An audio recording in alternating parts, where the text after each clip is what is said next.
Juga dia meningkatkan kepada perubahan-perubahan yang berlaku dalam dunia bisnes berkaitan dengan kompetitifnya, berkaitan dengan kemampuan kita membuat analisisnya, juga berkaitan dengan nilai yang kita mahu letakkan yang lebih unggul daripada pesaing-pesaing kita di luar sana. Walaupun ada dunia bisnes ni, kadang-kadang pesaing kita itu adalah satu benda yang bagus, dilihat bukan lagi pesaing tapi dilihat sebagai rakan sinergi yang boleh merangsangkan jualan produk-produk kita dalam dunia pemasaran. Dan seterusnya yang paling cantik dalam pemasaran kini adalah dia ada pull marketing, pemasaran cara pull ni, bukan cara membuat daya tarikan, bukan pemasaran cara push, menekan-nekan. Itu kita akan pergi satu persatu kerana dia juga akan memberi satu nilai yang bagus dalam dunia pemasaran yang akan kita pelajari, kita cokai lah.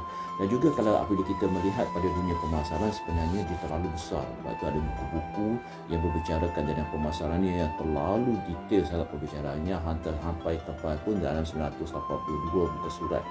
Dalam buku ini kalau kita tengok betul-betul, dia akan memfokuskan kepada dunia pemasaran, pelanggan, branding, pasaran, CRM, electronic marketing dan juga cara implementasi yang digunakan lah. Kalau kita tengok pada dunia pemasaran, dia akan berbicara tentang konsep pemasaran, dia akan berbicara tentang perancangan pemasaran.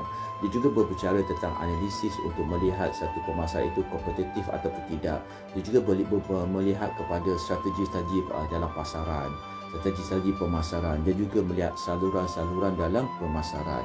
Dan seterusnya itu elemen yang difokus pada pemasaran. Kalau kita tengok juga dalam buku ini, dia menunjuk tentang pelanggan manusia itu sendiri dan juga analisis. Bagaimana analisis, macam kita nak buat analisis untuk melihat kepuasan pelanggan, bagaimana kita membuat analisis untuk melihat loyalty pelanggan, bagaimana kita membuat analisis untuk melihat perilaku pelanggan-pelanggan kita dan perilaku cara konsumen, cara pembelian, cara pelanggan itu menggunakan produk dan juga servis kita lah. Dan seterusnya juga dia berkaitan dengan analisis, berkaitan dengan branding, bagaimana kita melihat kekuatan kelemahan branding dan juga menjadikan branding satu equity dalam bisnes kita. Dan pemasaran inilah lubuknya untuk menggerakkan branding itu berada dalam dunia equity. Dan seterusnya dia berkaitan dengan pemasaran, analisis segmentasi, segmen-segmen pasaran.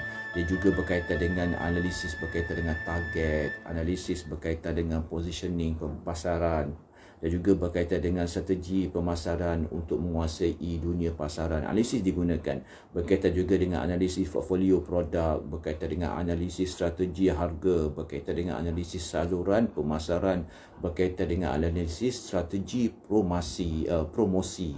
Itu juga ditekankan dalam dunia pemasaran. Dan akhirnya juga dunia pemasaran ini menekankan pada CRM, Customer Relationship Management, marketing, bukan manajemen pun boleh, marketing pun boleh. Customer Relationship Marketing, bagaimana mereka melihat bagaimana nak membina satu hubungan pemasaran yang kuat dengan pelanggan-pelanggan.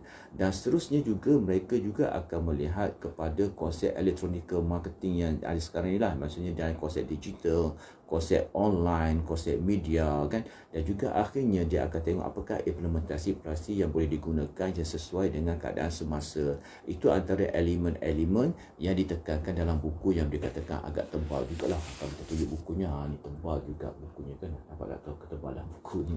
So dalam keadaan seperti ini, sebenarnya dia akan membuka minda kita sebagai usahawan bisnes kecil untuk melihat juga bagaimana kajian-kajian dalam pemasaran yang dibuat, dan kita cuba ambillah yang mana sesuai dalam dunia bisnes kecil kita. Mudah-mudahan apa yang kita mahu adalah kita terus menjadi individu usahawan yang sentiasa membangunkan bisnes kita, sentiasa menerobos apa saja yang ada di luar sana. Dan di samping itu juga kita menerobos citra diri kita untuk kita terus maju dalam dunia pemasaran yang semakin kompetitif, dan juga dalam keadaan ekonomi yang semakin mencabar dengan kenaikan barang-barang, harga barang mentah dan sebagainya. Itu juga satu cabaran dalam orang yang melaksanakan bisnes, dan juga bukan saja berkaitan dengan bisnes produk, tapi juga berkaitan dengan bisnes services. Allah, kita jumpa lagi, kita akan berbicara satu-satu nanti, walaupun mungkin juga mengambil masa lama. Mudah-mudahan kita terus boleh menghabiskan ilmu ini dan menjadikan kita banyak mengetahui dari pemasaran untuk kita melaksanakan pada yang lebih bagus. Kita jumpa lagi. Best. Anda sentiasa terbaik. Assalamualaikum warahmatullahi taala wabarakatuh.